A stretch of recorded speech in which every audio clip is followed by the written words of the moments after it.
ಆರಧ್ಯಕ್ಷತೆಗೆ ತೆರಳ್ತಾ ಇದ್ದ ವರನ ಮೇಲೆ ಚಾಕು ಇರಿದ ಪ್ರಕರಣಕ್ಕೆ ಇದೀಗ ಬಿಗ್ ಟ್ವಿಸ್ಟ್ ಸಿಕ್ಕಿದೆ. ಈ ಅಟ್ಯಾಕ್ನ ಹಿಂದಿರುವ ಸೂತ್ರಧಾರಿಯೇ ವಧು ಎನ್ನುವುದು ತನಿಖೆಯಲ್ಲಿ ಬಯಲಾಗಿದೆ.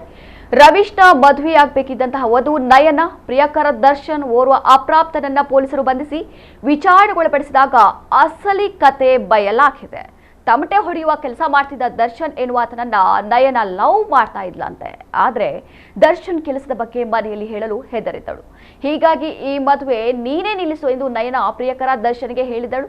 ಅದರಂತೆ ಪ್ರಿಯಕರ ದರ್ಶನ್ ಗ್ಯಾಂಗ್ ಜನವರಿ 29ರಂದು ರವೀಶ್ ಕೊಳ್ಳೆಗಾಲದ ಕಲ್ಯಾಣ ಮಂಟಪಕ್ಕೆ ತೆರಳುತ್ತಿದ್ದ ಮಾರ್ಗ ಮಧ್ಯೆ ಕಾರು ಅಡ್ಡಗಟ್ಟಿದ್ದು, ನೀನು ಮದುವೆ ಮನೆಗಲ್ಲ ಸ್ಮಶಾನಕ್ಕೆ ತೆರಳಬೇಕೆಂದು ಚಾಕು ಡ್ರ್ಯಾಗರ್ನಿಂದ ಹಲ್ಲೆ ಮಾಡಿ ಪರಾರಿಯಾಗಿತ್ತು.